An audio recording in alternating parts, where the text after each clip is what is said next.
Country pears from old homesteads and making Pear Cobbler. William Hovey Smith, 2020. I'm an author, and most of my products are outdoor books, and in all of them I have recipes including cooking pears. I also have a business book for the times, and that is Create Your Own Job Security. So if you need to raise a little money right now, I advocate that you start your own businesses anytime, anywhere, at any age to raise whatever money you need. And I tell you exactly how to select what that appropriate business ought to be. Like many of us who live in the rural South at old home sites, there are one or more pear trees. And these pear trees, in seasons when they bear, do so prolifically. And certainly that is the case with this tree here. It's one of two, and it is just literally loaded down with hundreds of pounds of fruit. I do many things with it. I make pear salad, I do pear relish, I do pear sauce, I do pear pies. I bake them, and I cook them in savory dishes, and so on and so on and so on. But we still got pears. And as you see, so many, they're actually breaking the limbs off the trees. So we're going to remove those broken limbs this morning and actually take some of the pears that have already fallen and are partially rotted and stick them out on my food plot, where hopefully they will attract deer, hogs, and other game. I've attached a line to my winch cable. So we're going to go ahead and pull that largest one out of there away from the tree.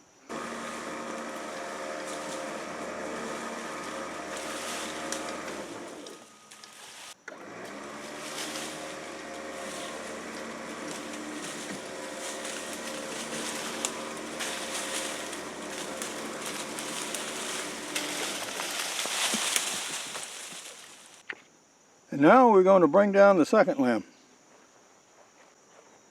Now that brought down not only the limb, but a rain of pears. Now that we have the pears exposed, we're going to gather a bunch for cooking, as well as some of these more or less rotted ones to take out to the food plot. I have another cartload to put out on my food plot, a pail of the better pears to work up in the house. Still have plenty under the tree, and many more yet to come down on the tree. So we will be in pears for some weeks to come. Not only are we people and animals attracted to these pears, but also are numerous insects, such as those bees feeding on the pear flesh.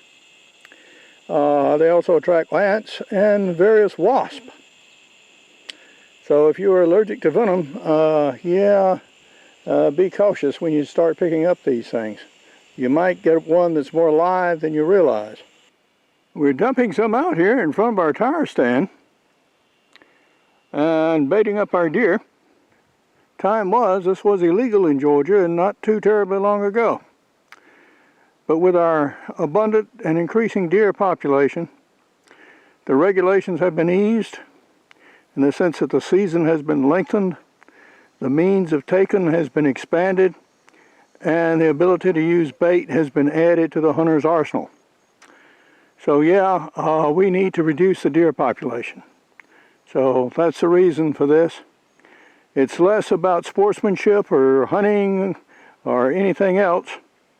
This is more about getting the deer population under control and keeping it at optimum numbers. Well, and here we've scattered some more in front of our stand over there, and I see brother-in-law has been out and mowed, which is excellent. Well, we're starting to see the very first scrapes of the year. There was a small one down the road a little bit, and here he did it again. And this is sitting under the branch of a holly tree, which is one of their favorite trees to scrape under. So yeah, bucks are getting started a little bit, which is about time actually. This is a small interior food plot. I mowed it once this year, and it's, as you can see, it's up again. So we're going to cut this while we're back here and drop off some of our pears. Biggest buck I ever saw on the property was on this plot, but I didn't get a shot at him. Go with. Hello. Woof woof.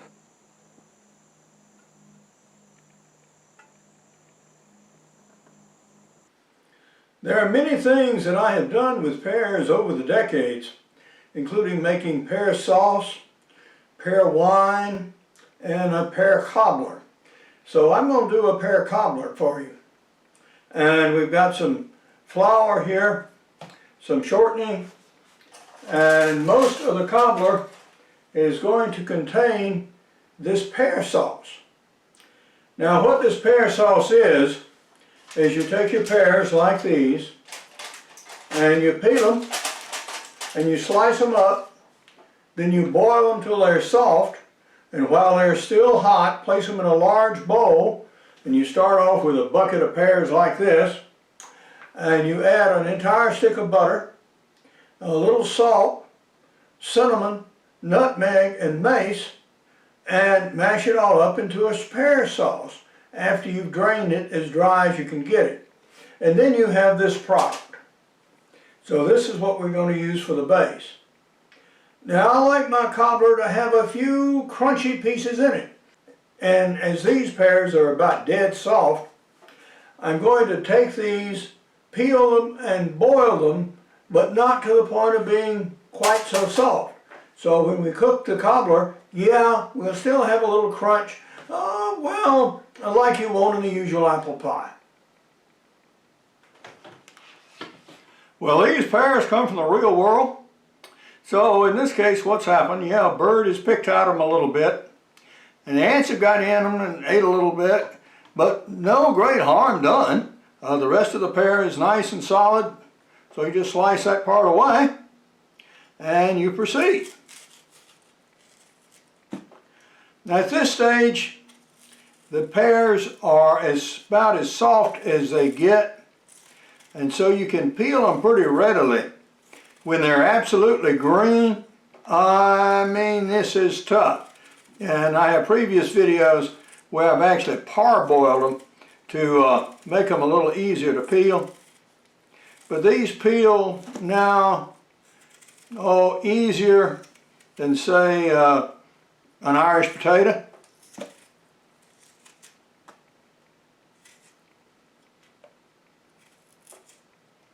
Cut any little blemishes out, and there you have a nice clean pear. And you just take slices off it and put it in water. So now we have the pears on the stove getting ready to warm up a little bit, and it's not going to take very long. By the time I get the crust rolled out, these are going to be ready. This crust is going to be very nearly a biscuit dough, and so we have shortening here.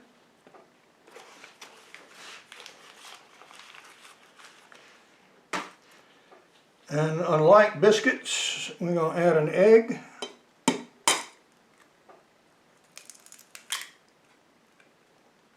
I've already mixed a little salt in the flour, about a 1/4 teaspoon.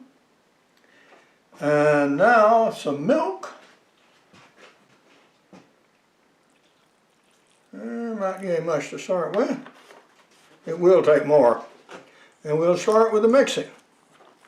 I don't know of any better method to do it than by hand.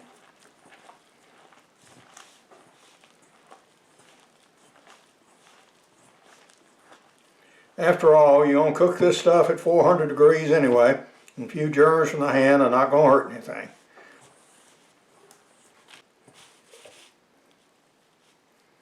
Okay, now we're starting to get something where we can almost work with it. Now we'll see if we can proceed to roll out our dough.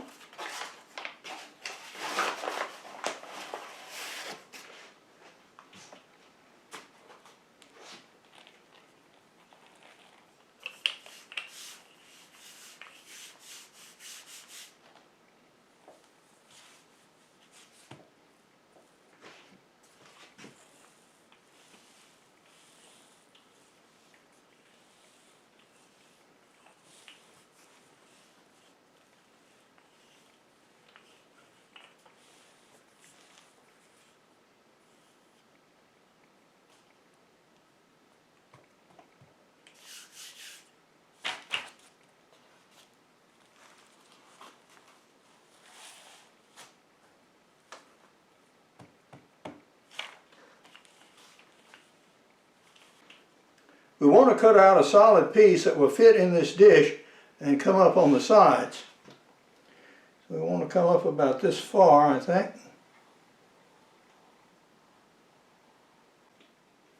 Alright. And let us see how we did here. Coming up nicely. Come on. Stay with me, guys.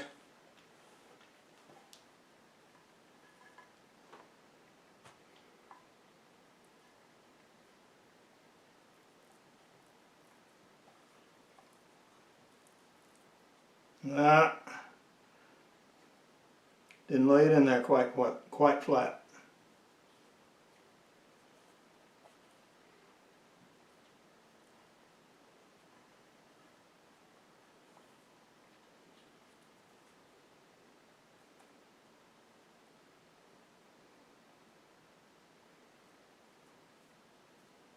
Yeah, this is not as strong as pizza dough.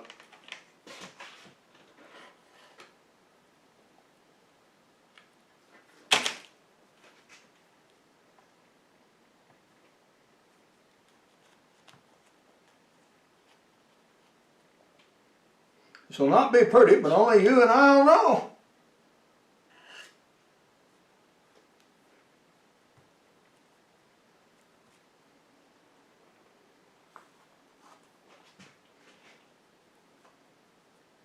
As long as we get crust all around and on the bottom, that'll be good.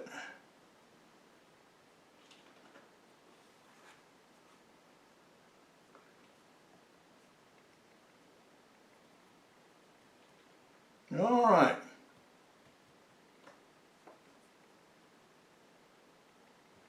So that's the bottom crust. Oh, and it would have done better had I lifted and placed it a little more securely to start with. Now we're going to cut some strips to lattice the top.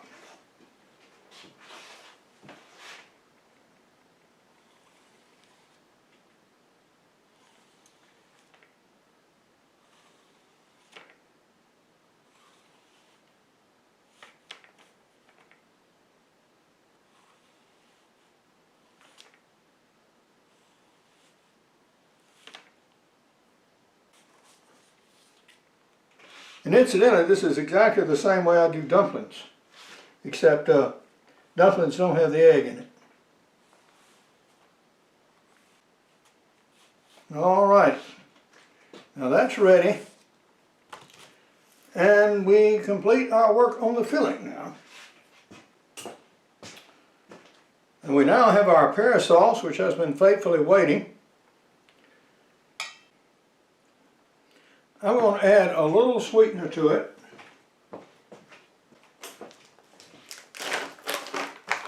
This being Splenda.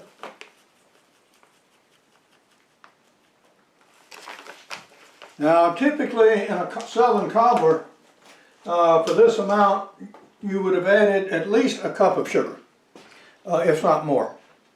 But I'm a diabetic, so I can't have the sweet, and that's probably too much sugar anyway for anybody. So now we can add our crunchy pears, and they do still have some crunch to them.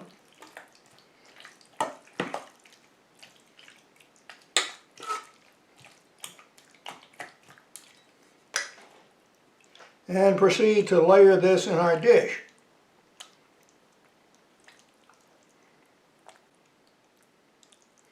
All right.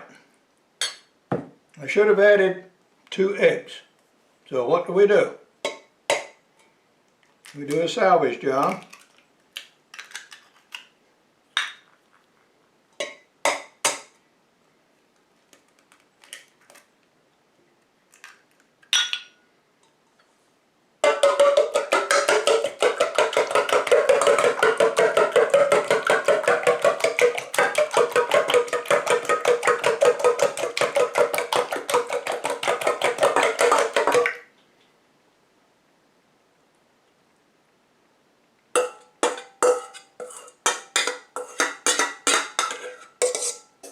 And since we did not mix it outside, we will mix it inside.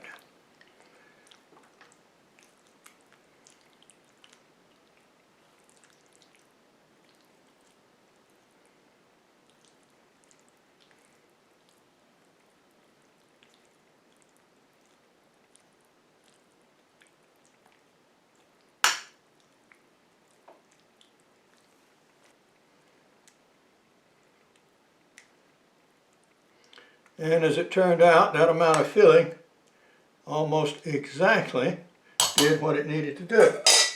All right, now for our lattice work.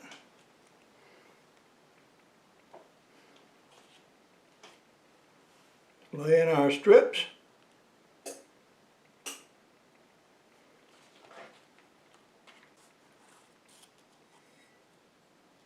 That's about it, I think. Okay, the result going in the oven is not very pretty, but it's functional. And that's what we want. Functional and tasty. And that it's going to be.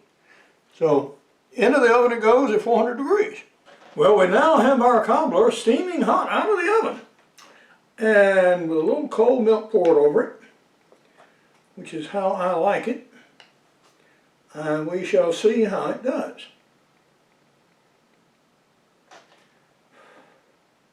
Don't want to scald yourself on this hot fruit, by the way. It takes a few seconds even with milk poured over it.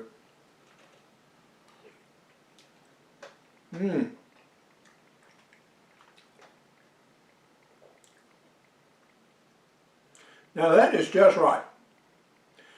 And this is just one of the many, many things you can do with these country pears that were originally designed for canning and cooking. But now, this is Hovey Smith, reminding you to hunt what you eat and eat what you hunt. Be legal, be ethical, be safe, goodbye, God bless, and see you next time. I have other videos about making pear wine, pear bread, and baking these pears. Anywhere these pears grow, they may be harvested from about mid-September to early October, or even earlier in Florida and along the Gulf. These are an excellent, natural, and often free food resource. If you see such a pear in someone's yard, just ask. Very often they'll be happy to give you their excess pears. Now, these trees frequently have dead sections of their trunks or branches. Now, even so, they may live for another 30 or 50 years. So don't cut down such a tree. It may well outlive you. For more information about cooking pears and other natural foods, I have recipes in all of my outdoor books, which are available on Amazon.com and other book and ebook outlets. For more information on my books, blogs, and more than 825 videos, you can go to my website, www.hoviesmith.com. To find out how you can start your own business anytime, anywhere, at any age, go to makeyourownjobsecurity.com. To see the latest on my book, screenplay, and movie project, go to fatherofthegrooms.net. Hunt what you eat and eat what you hunt. Goodbye and God bless.